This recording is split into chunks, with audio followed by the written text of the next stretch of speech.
tell you how into something I was yesterday. This is all Biggie. This is back to Biggie again. Back to Biggie. Well, you recommended that. This is how we started yesterday's program, with a 40-year-old game show that nobody even watched 40 years ago, okay? Press Your Luck, and that guy, Michael Larson, who won over $100,000 on there by gaming the system and knowing the patterns of the game board. He beat the Whammy. To beat the Whammy. I went on about it yesterday for 20 minutes to the point where I started getting messages saying, shut up about this 40-year-old game show. This aired in 1984. This is how you're starting? That's right. Were some of the messages from the family of the late Peter Tomarken? Yes. The host of the said show? And I am a Peter Tomarken fan. I've said that a million times. Underrated game show host. Really, the only game show he's known for is Press Your Luck. Yesterday, I went back and did a deep dive on Peter Tomarken. He did. What a wonderful man. This I know. And I watched the entire episode of the actual game. Biggie had recommended this movie that I went out and rented about the behind the scenes on this guy who was on the game show and cheated him out of $100 and some thousand. Well, I just went and watched the actual game, and it was just delightful. The guy just went on and on, just winning, and Peter Tomarken was his biggest cheerleader. How many, like most game shows, were there 3 contestants? Yes. What were their reactions to all this? They kept on cheering. Because this guy could not lose. Yeah, they cheered for him. And I think they're told that. They Yeah. were clapping along, the whole way. They didn't side-eye him. Well, in the movie they did. See, and I don't believe that. Yeah, well, I should say the woman. There was a woman and a guy. The guy seemed very just. Well, he was a pastor. Yeah, and he's like, "Come on, man. Yeah, good job. Good job." But the woman would kind of side eye and be like, "No, your turn again, anyways." And she'd go, "You MFer, I know what you're There's a little bit more modern sensibility, I suppose. And I will say the movie got all 3 of the contestants exactly right. I mean, they were just like perfect impressions. Perfect casting. Yeah. And the woman in the movie would look over at the guy who was winning and go, "You MFing, I know you're cheating." She never said that. Well, yeah, she under her breath she'd go, "F you," that kind of stuff, And anyway, in watching the show, now it might have just been editing because they had to edit this whole package. I mean, it took forever for him to win all that money. The actual on-air game show. The actual on-air game show, it was like everybody was cheering for him. And the way Press Your Luck worked now, at the end, he had $100 and something thousand. The woman had accumulated $7,500. But he had one more spin he had to take. So if he whammied, she wins. He goes to 0 and she wins the game. So it came down to like that ultimate spin. That's the way that game always came down. Yeah. Now, and something happens in the movie that I want to know if it's true or not. Again, this isn't a repeat from yesterday. This is all brand new about the Press Your Luck movie. I'm in this. Yeah. I'm in this. At one point, when he first wins, or I'm sorry, when he first buzzes in, he doesn't win. He gets a whammy. And he starts going, MFer, S. Okay. And they're like, cut! Family show. Yeah. So I want to know if that really happened. Well, and the guy comes over and says, "I can't edit this. We have to take this again." And he did hit a whammy exactly on cue, and I didn't detect any editing. It didn't appear to me that he said F S. I mean, unless there was clever editing involved, which there could have been. Yeah. I'm going to rewatch that. I'm going to watch it. I'm going to watch it. I'm going to buy this movie and I'm going to watch it. I'm going to not the movie. Day. I'm going to watch the show. Yeah, because I know what you're talking about. Because the first time he hit a whammy. Yeah, see if you can see an edit there. I will. I'm a trained broadcaster. I'm a broadcaster. Absolutely. So I know when there's editing. I do edit things, so I know when there's editing, and I didn't detect any editing on that. Also, as we mentioned yesterday, there was a little thing on Press Your Luck where when at one time, if you spin and you win $1,000, some home viewer also wins $1,000. And in the movie, it is portrayed to throw this guy off his game. They slipped in a name of his mortal enemy back in Ohio. They're like, let's just make up this guy's enemy. Like they could figure that out in 10 minutes, And in the actual game, he spun for the person. The person was in Louisiana and won $1,000. And he was like, "Oh, great!" And that was it. It was not. Yeah. You don't pull one over on Chris Kelly. You know, you don't pull, and you don't besmirch the name Peter Tomarken. That's what I want. I want that front and center. You don't besmirch the name of the late great Peter Tomarken, who died delivering toys to orphan children in California. Okay. Oh, really? I don't know. Every time you tell his story, it sounds more and more like Roberto Clemente. Maybe I'm confusing the two. It's possible. Two of the greats. Did one play outfield for the Pirates? Two of the greats. And Tomarken was on a charity mission. He did die in a plane crash. I'm not sure exactly what or to whom he was delivering, but he was in a plane crash that was charity-based. I know that for a fact. That's all I have on it, and I'll update you tomorrow. Good. On whether or not there was an edit. Do the three of you, excuse me, the two of you need to do a Triple Crown event where you watch the show, the YouTube version of the show, the documentary about the show, and then the movie feature film about the show. It's possible to really put it all together. We might, and then podcast the hell out of it. Oh, we could podcast that thing. What are we gonna call it? Press your something. We gotta call it press your press your Biggie or something like that. That's what you got. Your luck's been pressed. I'm not a good. I don't come up with. Press this. Listen, a minute ago, Chris Demm comes up with better things. Remember, we were on a station here called Rock 92, and 15 years ago there was something called a Groupon, and our salesperson came and said, "I want to do something like Groupon, but only through the radio station Rock 92." And I said, "Got it. Rock 92 Pond." And Chris Demm said, I was waiting for the accolade. I was waiting for oh my God. What do the kids say? Your flowers today? Yeah, you just lean back in your chair like, done it. Rock 92 Pond. And Chris Demm said, that sounds like tampon. And everybody's like, yeah, we tested that. Yeah. That's an awful name. No one likes it. That's a tampon thing, and that's not going to work. A minute ago, I guess now for the holiday weekend, it's almost Memorial Day.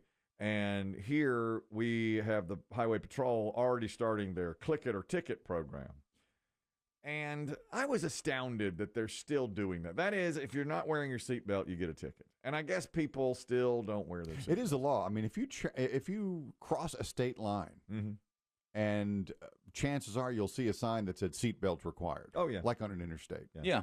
Maximum fine. Of course they're required. Yes, they're. I mean, this has been in law now. I was probably watching Press Your Luck when they broke in and said, the law is, we got the seatbelt law in.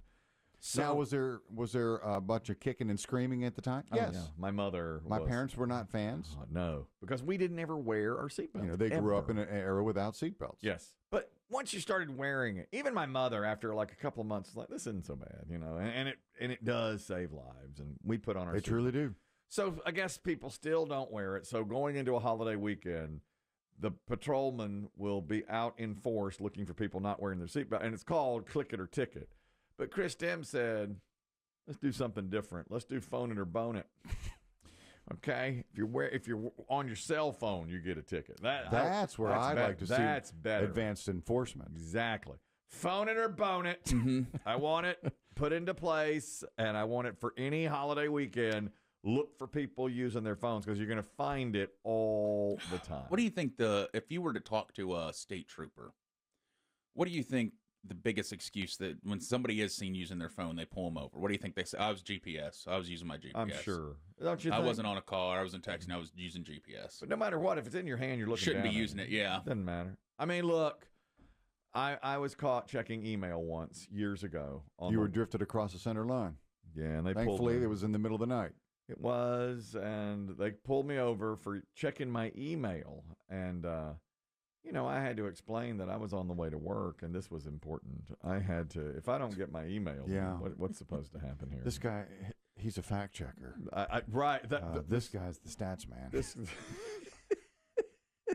Yeah, wow. Right. And if this guy's Fig.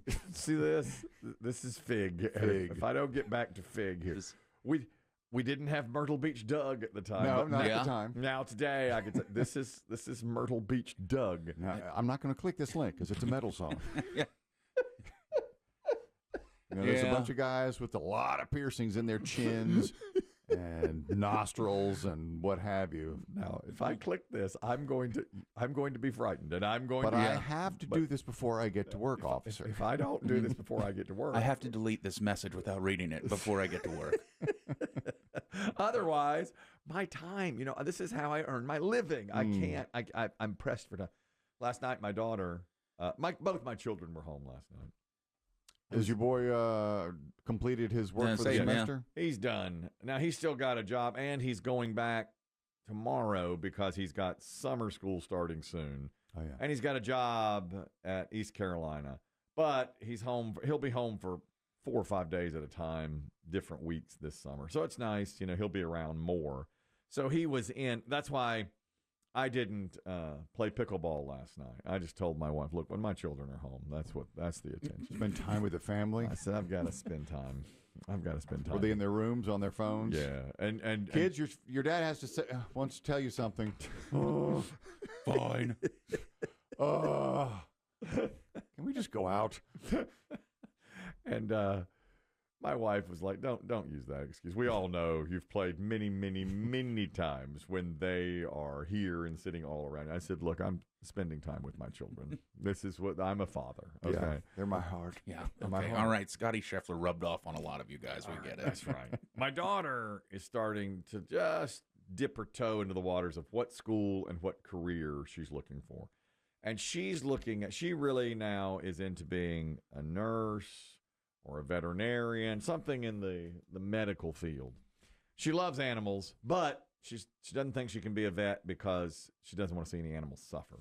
Yeah. Which I get. Yeah. I understand that. But now she's getting down to looking at salaries, and she sees a nurse anesthetist makes a lot of money. And then there are other nurses that do well, but the nurse anesthetist makes a lot. Yes. They do. I know they do. But I have a friend who is one, and the schooling and the training is unbelievable. I mean, it's a lot of years. Yeah. A lot of years, and it is tremendously hard. How many semesters? At least 4 extra semesters is what I'm told. For anesthetist? Yeah, and my son says... How is she at math as well? Awful. That's kind of the main thing. Yeah, because you gotta look at the person and their weight and kind of balance out what you're going to give them. Forget it. Yeah. You eyeball it, or you need to hard numbers? Well, just last night, my son is sitting next to us, and she says, I'm considering being a nurse anesthetist. And he said, no way. No chance. He knows somebody that's studying for that, and he's like, oh, he does. And he said, you don't have it. I mean, he just told her, you don't have it. And she goes, well, maybe a NICU nurse. He goes, you don't have that either. You can't. He's like, you are out. Then my wife said, maybe a PA or a nurse practitioner. All these different things. And she starts looking up the salaries of all these. The average physician's assistant makes this and so forth. And so she finally turns to me and she says, all right, what's a good salary for me to make? And I said, the most important thing is that you love your job and you love your blah, blah, blah. And then she says, well, how much money do you make? She says that to me. And I said, well, that's just something we can't discuss. We just don't, don't answer that question. And she says, well, let's play high-low. And she starts giving out numbers. Oh, no. I'm not. Oh, but you love a game show. It was very difficult. I played. Did you give some away when it was way too low? Yes. She started 50,000. Higher. Like Daddy goes to bed early. She started way too low. Yeah, like an insult low. Yeah, she did. She doesn't know the numbers. And she started, and so I was like, well, higher than that. And she goes, well, and then she went up a little bit. Yeah. I said, well, higher than that. And then she got up, Then she started getting close, and you were like, I'm not saying. I'm not. She doesn't want to be in radio, does she? No. No. She does not. Neither one of them, they don't have that in them. Yeah. But she wants to be, she just wanted to know what's a decent salary to look for. And I told her to try to marry rich. I gave her that advice. Like, try to find somebody that's real rich that you'll never have a house. You'll never retire. Yeah, I gave her all that. And then my son was like, well, do something where you make a lot of money. And that's the most important thing. And I said, son, the most important thing is that you find a job that you enjoy going to. Because if you don't, it's a real slog. If you don't like your job, Oh, imagine going to a job you don't like and being poorly paid. Double whammy. Double whammy. Whammy. Yeah. Mm-hmm. That's the name of our. We're going to call Whammy. it double. We're going to call it double Whammy. whammy. We're going to call it double whammy. There it is. Is what we're going to podcast this thing, and we're going to go inside one and only one episode of Press Your Luck. Yes, double whammy is what we're going to call it. I love that. I found something for you, Biggie. I mentioned this yesterday, but I was so into Press Your Luck, as most shows were, I couldn't get to it.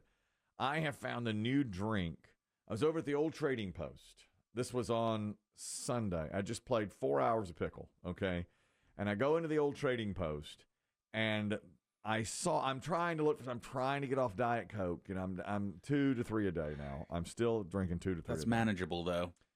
Yeah, and my wife keeps buying it. God, she sent my son to the warehouse yesterday to Sam's, and he got another 36. A pallet. A big pallet comes out. I was like, oh, my God. And she knows. She puts them in front of me. I'm going to drink them. Oh, yeah. And she wants to keep me on the juice. Yeah. That's what I mean. She's giving you a manageable dose each day. Yes. Mhm. My brown master. Yeah. It's like me and pain meds I'm on. Yep. You don't want to overdo it, but you want to keep the flow going. Exactly. Well, I'm at the old Trading Post the other day, and they had a sparkling water, like a carbonated water, but it Not was Spindrift. no. I've done Spindrift, and I do like it. Spindrift's a big one right now. I cannot tell you how many people I see shoving cases of that into their carts. It's the best. It is. It is. To me, it is of the, it's moved ahead in flavor-wise of LaCroix. I agree. And all those. And now they're dabbling in the soda. Oh, game. are they? Well, it's Like everyone. caffeinated sodas? Yeah, well, I don't know if they're caffeinated. Everyone now, seems to be doing a soda that's healthy for you or healthier. There's Olipop, there's Poppy. Yeah. I've tried them all. I can tell you about all. Spindrift is really good. Yeah, Spindrift is. They've started as just kind of a sparkling water. Now they're dabbling into that sort of soda area too, and I'm gonna try it. I've tried a lot of flavors, and most are good. There's a lemon flavor, and it's got real lemon in there. It does make the difference. It does. Our attorney, Lisa Lanier, came in here with one of these a year and a half ago. She's always ahead of the curve slightly. Always. Yeah. And she said, try these to curb your Diet Coke. And addiction. And I do like them. I like a lemon. There's a lime. There's grape. I mean, there's tons of flavors. Now, I will tell you, you'll get messages saying, my God, the price. Oh, very They expensive. are expensive. Very expensive. I mean, compared to, and rarely on sale, like, LaCroix will be 2 for $6 sometimes. Yeah, they're pricey. You don't see that on Spindrift. I mean, Spindrift regular price is $6 to $7 for 8 of them. Well, don't forget, we played high-low last night around the dinner table. True. We're Spindrift family. Mm-hmm. I've also tried Waterloo. And Waterloo. It's okay. It's not as good as Spindrift. Not at all. So you found I a third? Well, I do. I found. Listen to this. I was at the old Trading Post. Now, here's. I had just played Pickle Ball, so I was so thirsty, and I saw they had their own brand of sparkling water, and the flavor was black cherry vanilla, and they had 4 or 5 other flavors. But I thought maybe that's good. And the box, there was a 8-pack, and the box had spewed open, and one of them had fallen like off to the side. And I thought, I wonder if I can just buy one and try it. So I just put it in my cart, just one. And I walked up there. And at the old Trading Post, I said, I just saw this one. And they were like, oh, yeah, we'll give you just one. We'll sell you just one. That's fine. They're very accommodating there. Mm-hmm. And then they said, what you been doing today? You're real, real sweaty. I said, yeah, I just played 3.5 hours. Yeah. The guys with the mops are following you around the store. Yeah.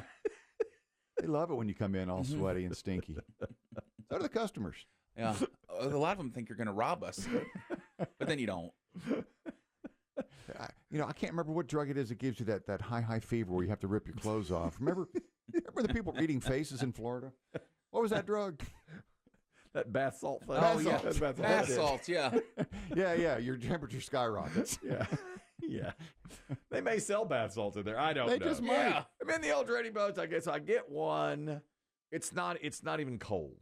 But I get to and he goes, you want me to put this aside for you so you can drink it in the van? I said, yeah, I think I do. How'd you know I was in a van? I do. Oh, we know everything. TJ's knows. Yeah, they know. So they put it to the side for me. I take it out, And I cracked it in the minivan. And when I tasted it, I said, this is what I've been looking for. Okay. But it may have been just because I was so thirsty. And immediately, because Biggie and I are on the same quest to find the perfect drink so that we're not on these carbonated sodas. And it's the cherry, vanilla, and it tasted a lot like Dr. Pepper. In fact, the guy who checked me out said, I hear this tastes a lot like Dr. Pepper. And I said, okay. Mm-hmm. And it really did. Now, what I'm going to do is buy an 8-pack and chill it, and I'm going to bring you one. Okay. I'm excited. We should leave one on the floor, see if Biggie picks it up. What you did. Well, that ain't going to happen. We'll just breadcrumb both of you. I've been walking past stuff in my house for months that is on the floor. Right. Dog food, grilled cheese sandwich. Exactly. Yeah. Just wherever, whatever. Luckily, I have a dog, so she takes care of any food. It is. Yeah. That's right. So, I don't think it'll be tomorrow, but probably Thursday, I'm going to bring in a chilled soda that's black cherry vanilla flavor that I think tastes like Dr. Pepper. So you don't have any in your possession today? I only bought one. Well, that'll be my reason for getting up that day. Okay. I know you need a reason every day. Every day. All right. I know you do. That perfect segue into our days without illness for Biggie. The dry erase board is out. 27? I want to say 27. Yeah. This is 27 consecutive days without missing for illness. And, somebody wanted some clarification. It is business days. Oh, yeah. Oh, yeah. Yeah. So where I said we're not counting weekends. No. 27 consecutive days without a miss for Biggie. Some people thought you wouldn't make it that far. I believe Biggie. Did you? I thought you put money. Never mind. I'm wanting quadruple digits by this end of this thing.